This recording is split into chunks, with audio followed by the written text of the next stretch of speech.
Amados hermanos, feliz día del Señor. Hoy terminaremos la serie de predicaciones, de reflexiones sobre la oración del Maestro, el Padre Nuestro. Nos toca pues llegar al final. Una oración que, según los académicos más respetados, muy probablemente el mismo Señor la repitió varias veces y sus discípulos varias veces la recitaron. Están de acuerdo muchos comentaristas y teólogos que la solicitud de aquel grupo discipular en aquel momento fue: Señor, enséñanos tu oración.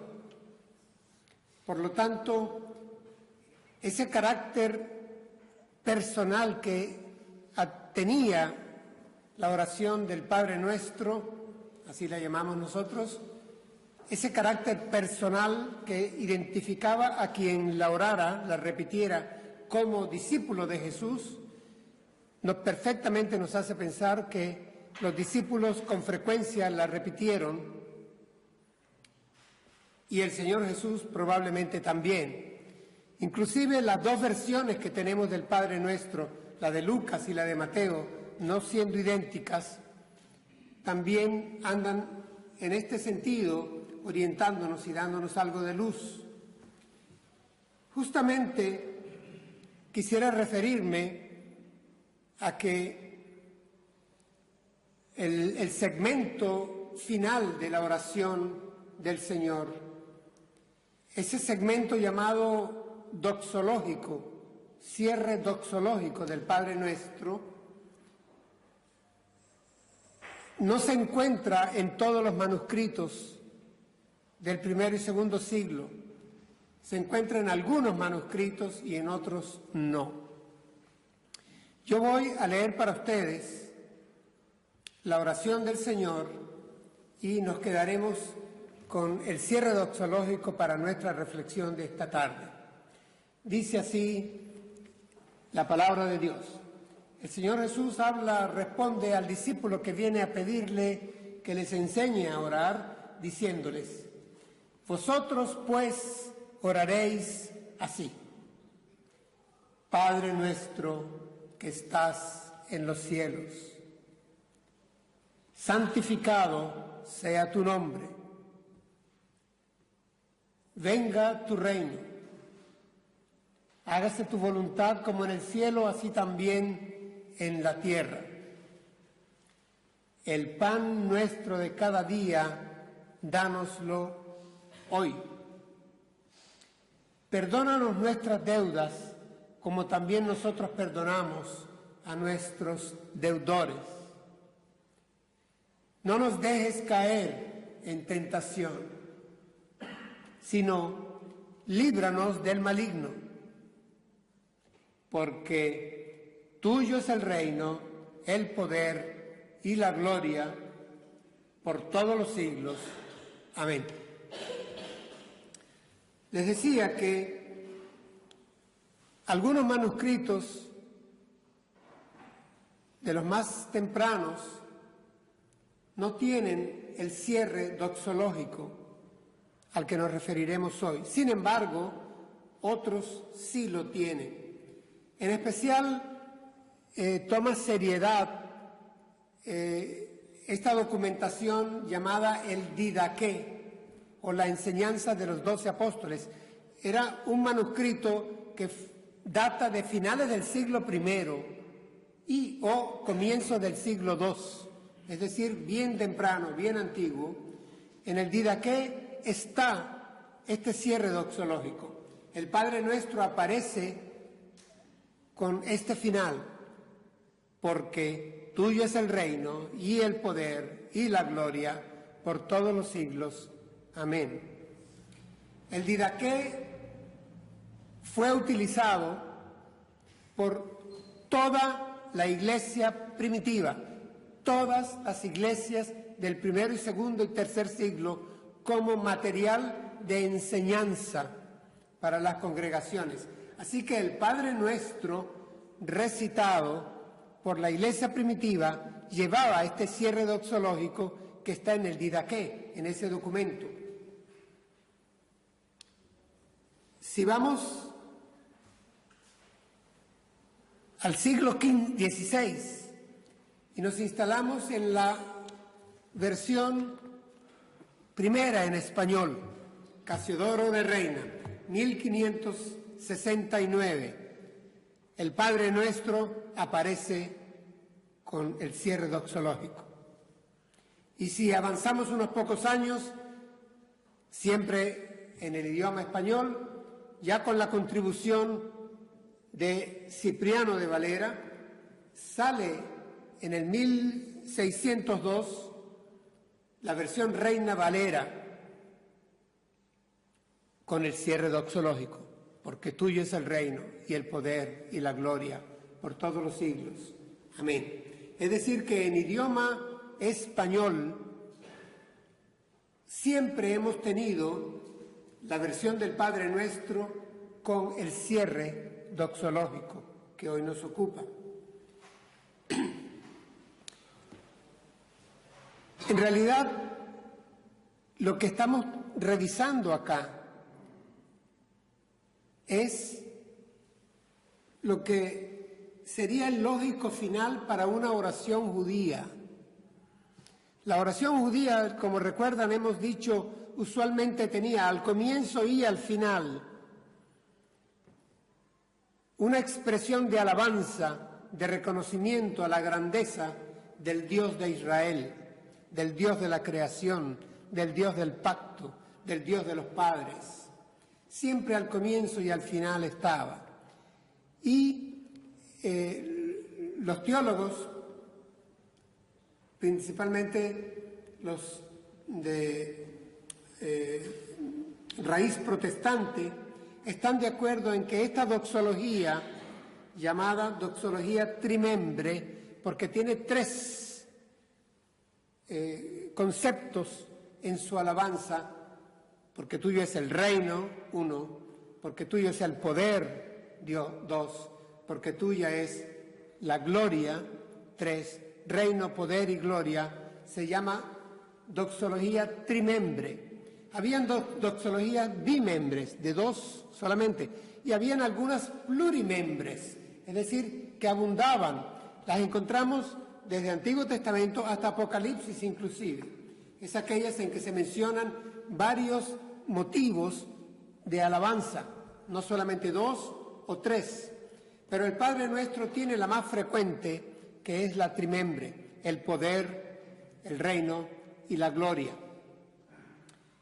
En realidad, muchos comentaristas les parece lógico inclusive que el Padre Nuestro no terminara con lo que fue objeto de nuestra reflexión, de nuestro sermón la semana pasada, que no terminara simplemente con una cita al maligno.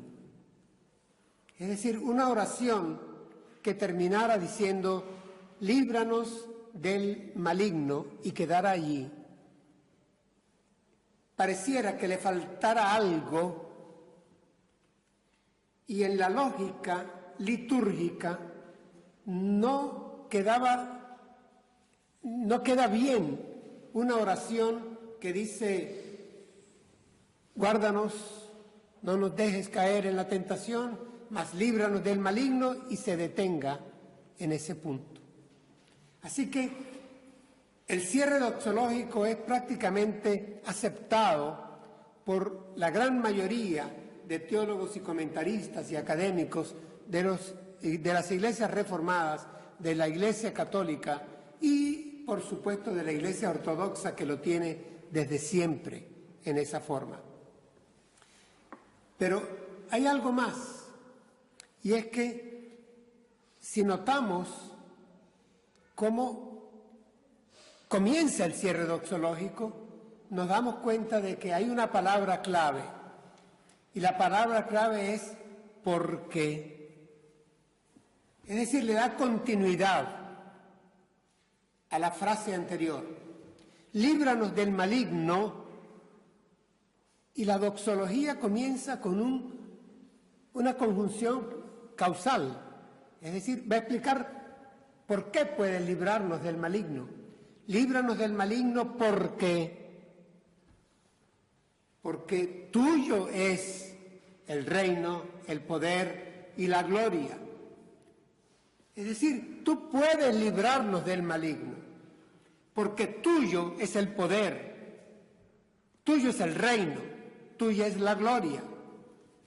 Tiene sentido que esta doxología está vinculada por una palabra que es como cordón umbilical, que es como bisagra, con la frase de la última petición: líbranos del maligno, líbranos del mal encarnado, de Satanás mismo.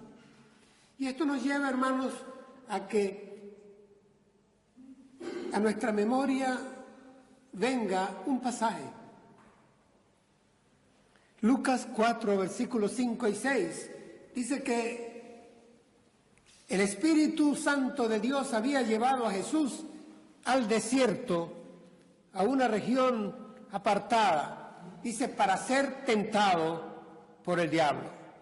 Y estando allí, el maligno lo llevó a un lugar alto y le mostró todos los reinos de la tierra.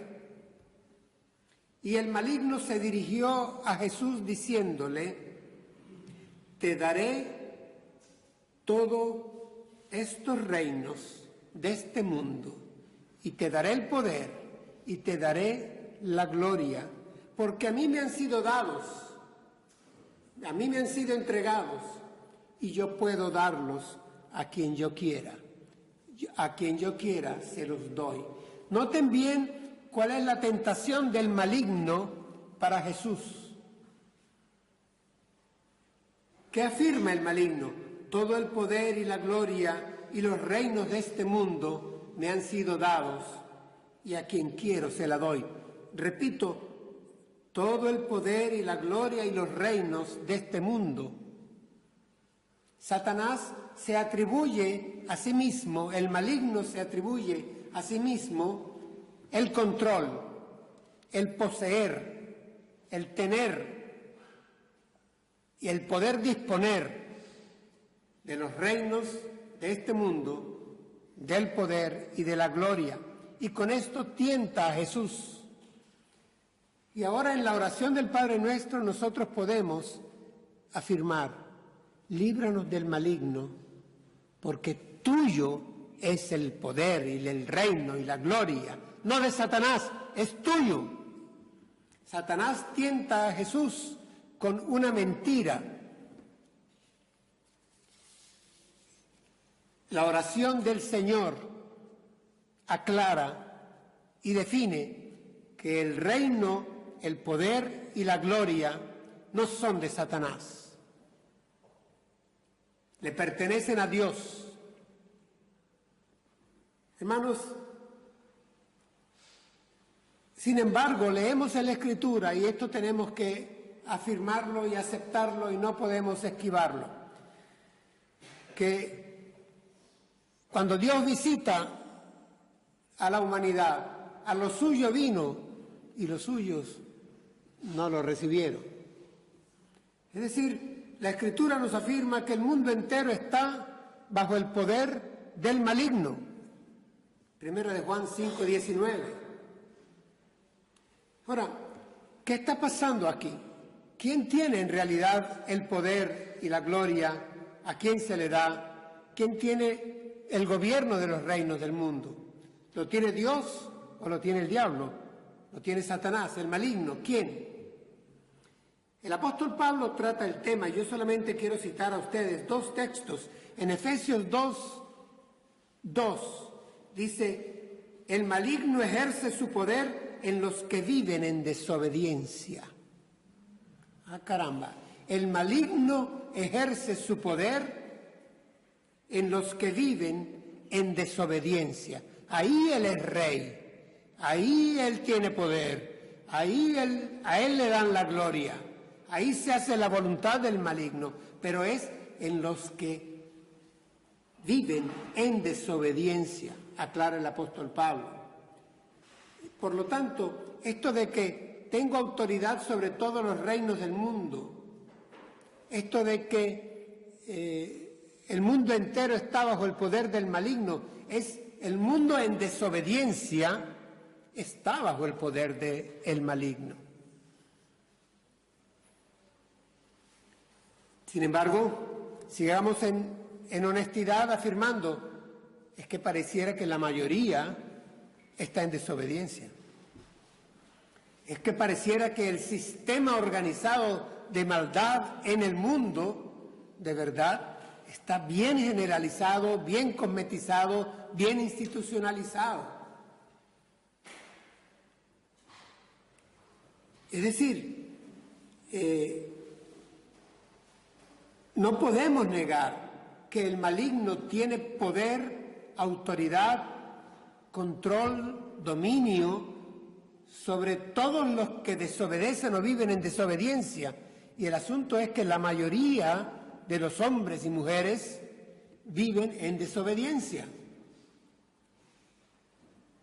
Entonces, ¿cómo sostener que tuyo es el reino, que tuyo es el poder y que tuya es la gloria al referirnos a Dios?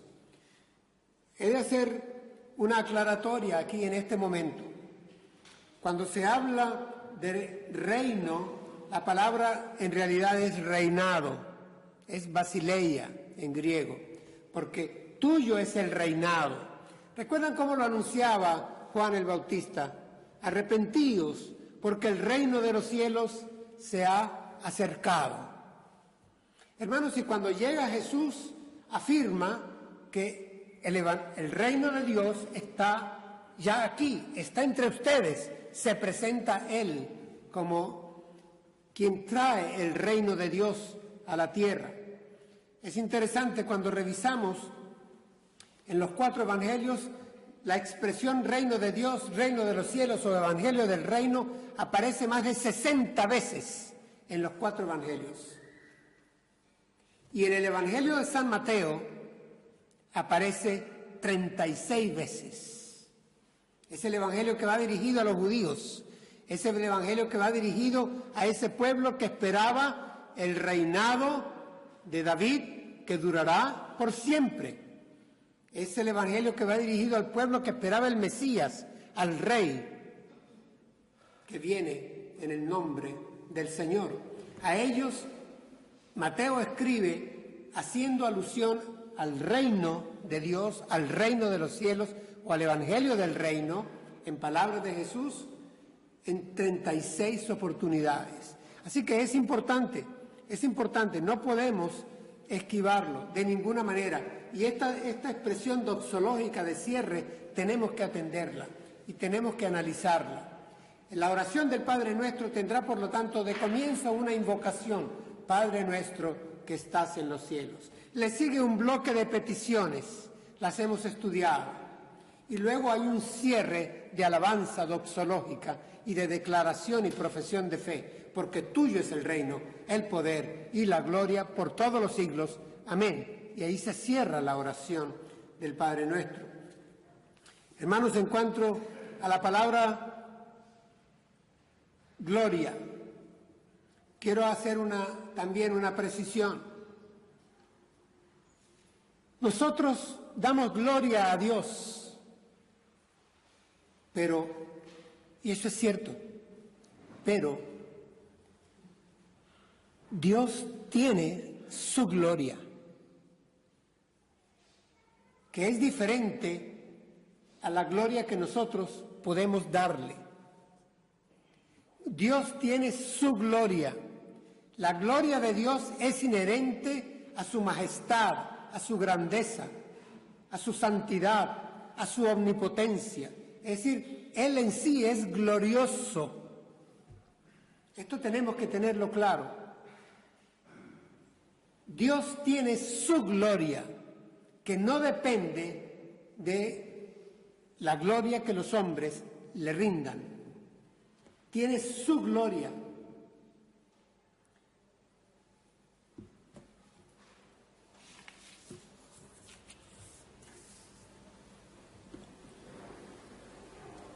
Recuerdo al Señor Jesús cuando dice, capítulo 17 de Juan, versículo 5, dice: ahora, Padre, quiero que me des la gloria que tuve contigo antes que el mundo fuese. Antes que existiera el mundo, el Dios Trino tenía gloria. Era glorioso en sí mismo. Esto tenemos que reconocerlo. La gloria de Dios no depende de nosotros.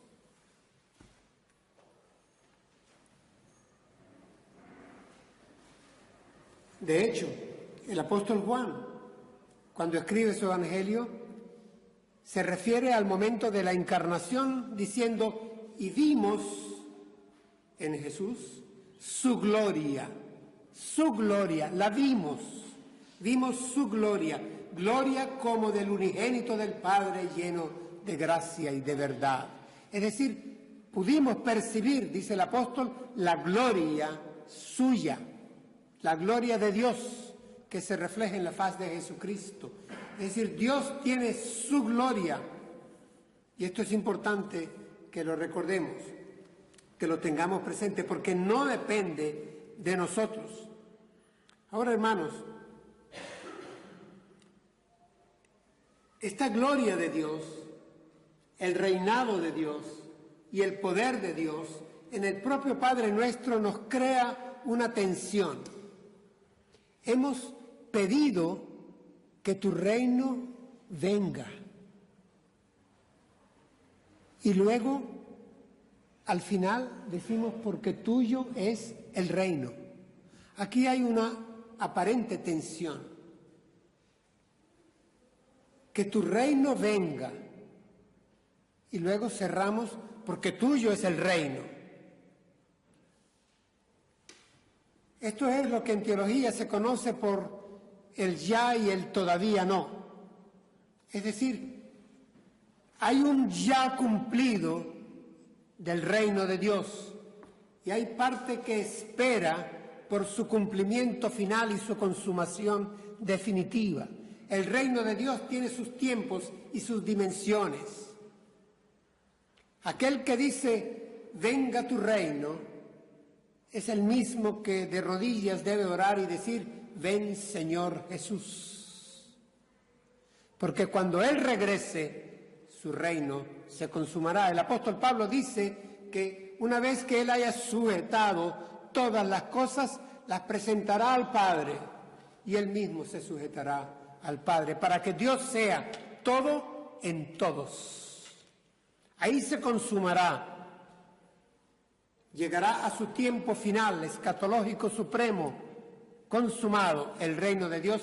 Por lo tanto, pedimos a Dios en oración en el Padre nuestro que tu reino venga, que venga a mí en primer lugar, que yo sea un súbdito real tuyo y que te reconozca como rey, pero también que venga en esa dimensión cósmica final que habrá de cumplirse algún día.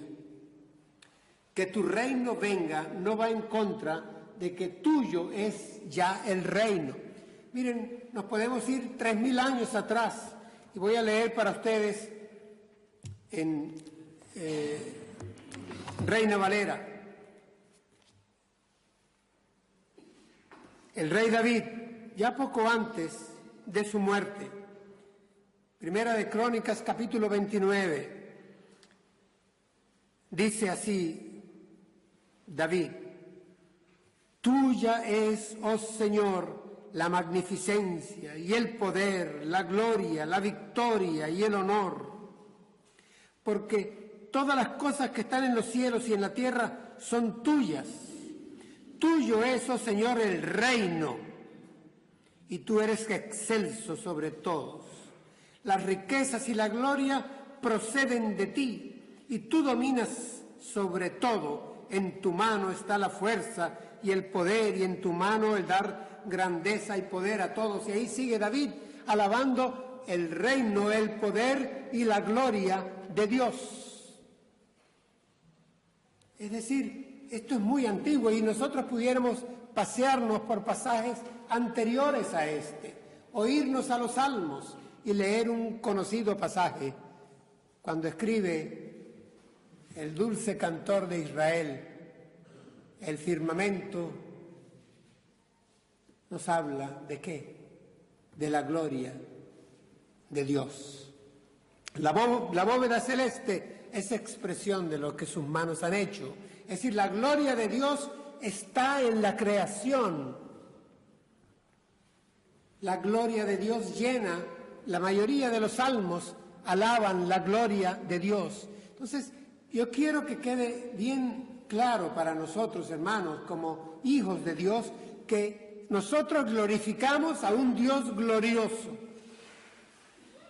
Nosotros glorificamos a un Dios glorioso. Viene a mi mente pasaje de palabras del Señor Jesús cuando dice en oración al Padre: yo te he glorificado, he acabado la obra que me diste que hiciese. Es decir, ¿cómo glorificar a quien es glorioso con mayúsculas? Obedeciéndole. El Señor Jesús decía: yo siempre hago lo que a mi Padre le agrada. He acabado la obra que me diste que hiciese, dice en oración Juan capítulo 17.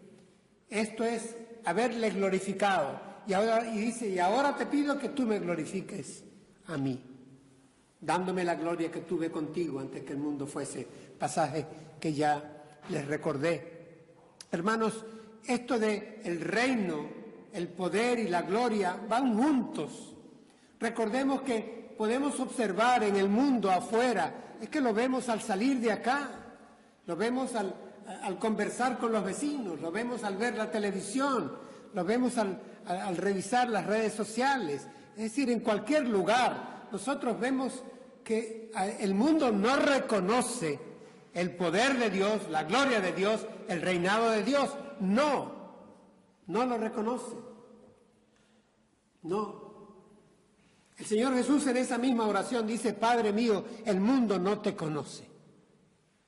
Bueno, el mundo sigue igual, pero no solo no lo conoce, es que no quiere conocerlo. Y si en algún momento lo conoció o medio conoció, ahora no lo quiere reconocer. Es más aún, lo quiere desconocer. Yo quiero que estemos situados, bien situados, sabiendo el terreno que pisamos. Amados hermanos, a Dios se le quiere sacar de la vida pública de la sociedad occidental. Hablo de Europa y hablo de España. Fuera Dios, fuera la fe, fuera todo lo que olfatee o parezca cristianismo. Enfermedad de viejos, la llaman algunos, en tono despectivo. Sacarlo de la vida pública, pero no solamente aquí, también en Norteamérica, también en la Inglaterra, que parió tanto de fe cristiana en tiempos de la Reforma. A Dios se le quiere sacar de la Constitución Nacional. A Dios se le quiere sacar, y se le ha sacado ya, de las escuelas. A Dios se le quiere sacar de los espacios públicos, del nombre de Dios, borrarlo como fuere, para que las nuevas generaciones no tengan memoria de Dios. Eso es empeño de este presente siglo malo, que el apóstol Pablo llama siglo malo, siglo perverso, y no se refiere solamente al siglo I, no se refiere al siglo XX o al XXI, es de esta época. La palabra griega es aion, que quiere decir de esta época perversa, es sacar a Dios del escenario de la vida de los hombres, de la vida pública. Reconozcamos, hermanos, abramos los ojos, este es el mundo de la España de hoy. Ustedes tienen inclusive ya una lucha planteada en embrión que se va a crecer, y es la de cambiar en su constitución la palabra aconfesional por la palabra laico para el Estado. En principio pudiera parecer que está bien, son casi sinónimos, pero ese casi se las trae, porque hermanos, el laicismo detrás del laicismo, y no muy detrás, no muy tras bastidores, es que viene en sustancia con el laicismo. Las palabras no son lo que diga el diccionario necesariamente, es cómo se les maneja en la sociedad. Adquieren cambios semánticos de acuerdo al uso. El laicismo no es otra cosa que secularismo. Yo estoy de acuerdo que hay que acabar con el clericalismo, que es aquel dominio de la Iglesia sobre el Estado. Hay que acabar con los totalitarismos donde el Estado controla y domina a la Iglesia. Por supuesto que sí, pero esos dos extremos no son los que me preocupan. Los que me preocupan como hombre o pastor de hoy, en esta España de hoy, es que vamos avanzando hacia un secularismo del Estado y de la sociedad y de sus fuerzas vivas y de los medios de comunicación. Y sin embargo, el Padre Nuestro nos dice que repitamos, que creamos, que profesemos, porque tuyo es el reino, el poder y la gloria por todos los siglos.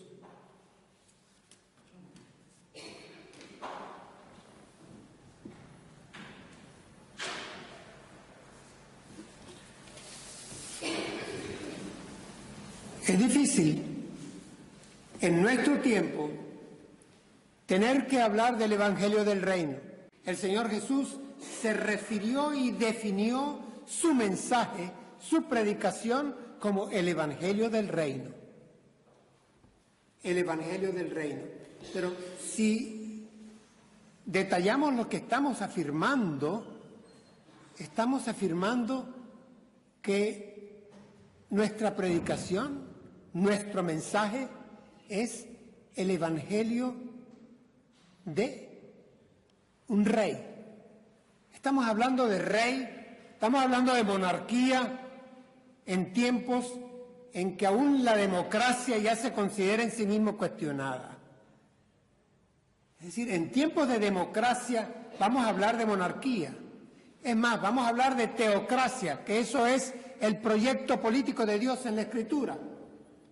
No es el gobierno del pueblo, no es el gobierno de la mayoría, es el gobierno de Dios. El reino de Dios, aquel que los judíos solían mutar por el reino de los cielos, por respeto a la palabra Dios. Estamos hablando de este tipo de proyecto político. ¿Es lo que creemos los cristianos? Sí. Sí. Sí. No es popular. Nosotros no podemos decir con todos los demócratas que el pueblo tiene la razón o que la voz del pueblo es la voz de Dios. No.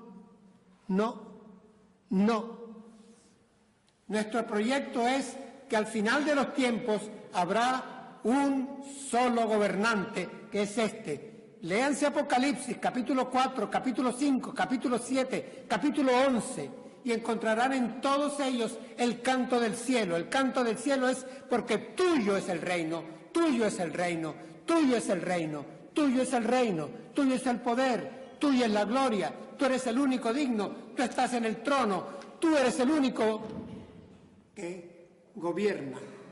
Eso es teocracia pura, en estado puro. Y ese es nuestro proyecto político. Eso, hermano, nos lleva a relativizar todos los demás proyectos políticos que se nos presentan. Sabemos que del abanico del que disponemos, el gobierno democrático es el mejor. ¿Y saben por qué es el mejor? Porque es el que más atomiza o divide el poder. Charles Maron de Montesquieu. Los tres poderes, para que un poder frene a otro poder. Es decir, nosotros como cristianos, y sabiendo que el hombre está maleado, está caído y está influenciado por el mal, por la maldad y por el maligno, no podemos entregar todo el poder en manos de un grupo, de una aristocracia moral, de un solo partido o de un solo hombre Eso es peligrosísimo. Lo más sabio es dividir, atomizar el poder. Eso es bíblico. Cuando el pueblo de Dios quiso concentrar el poder, allá en tiempos de Samuel, quiso concentrar el poder en manos de un hombre porque querían tener rey. Como las otras naciones, monarca, un solo hombre con todo el poder. ¿Recuerdan el tiempo? ¿Recuerdan el pasaje? Queremos rey como las otras naciones. Y es Samuel, el profeta de Dios, el hombre de Dios, era tiempo de jueces. Samuel es el último de los jueces. Era tiempo de jueces. Fue delante de Dios y se quejó en oración y le dice: Señor, el pueblo me rechaza.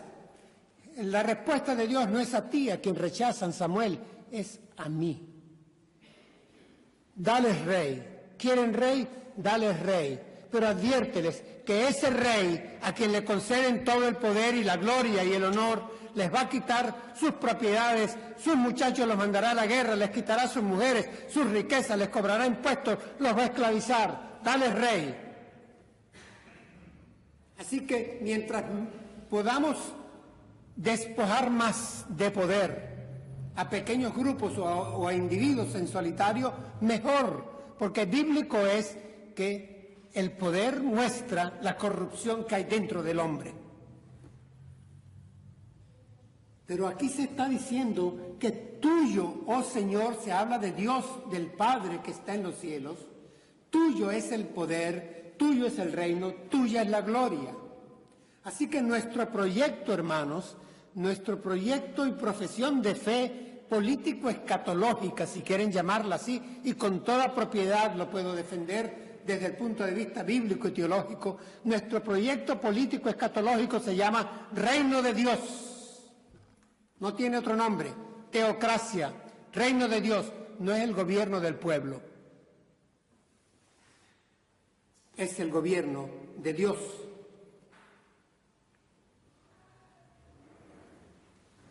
El Señor Jesús advirtió lo que pasaría cuando Él regresara.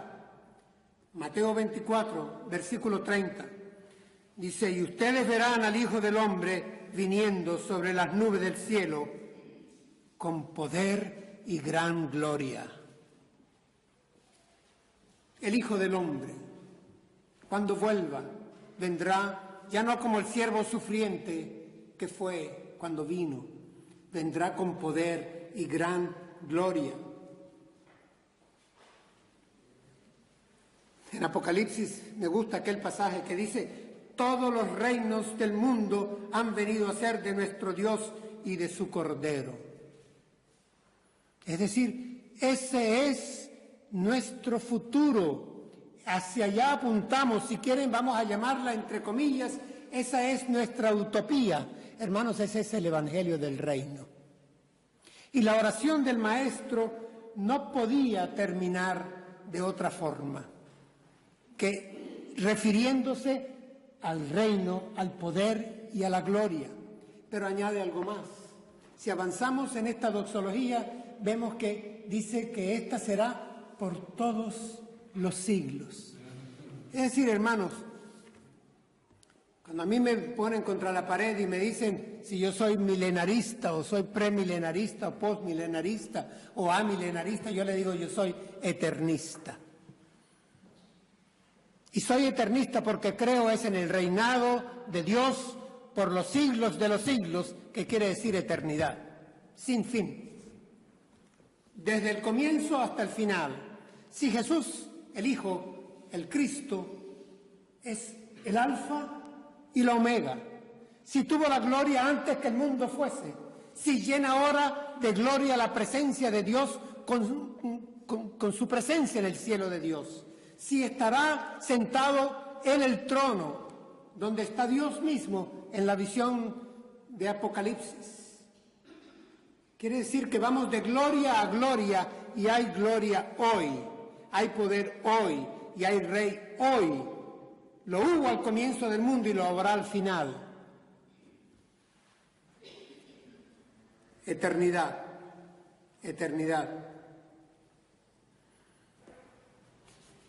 Yo les diría esto, hermanos, no quiero extenderme.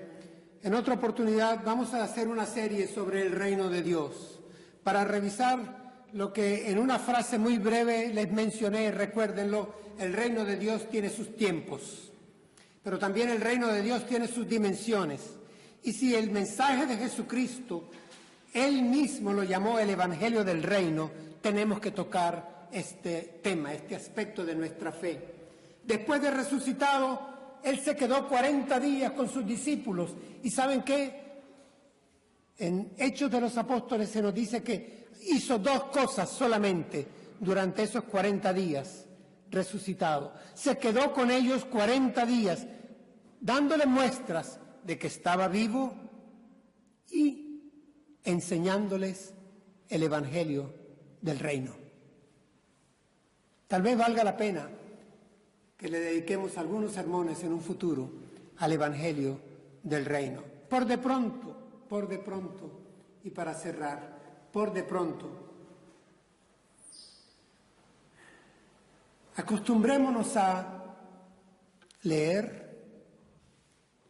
o a orar, a repetir, a rezar, a pensar, a estudiar el Padre Nuestro.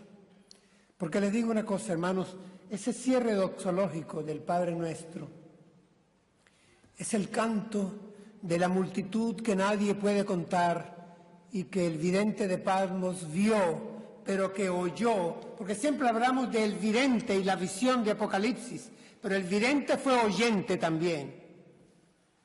Y el vidente de Patmos oyó lo que canta esa multitud de toda lengua, raza, tribu y nación. Y lo que cantan es: tuyo es el reino y el poder y la gloria.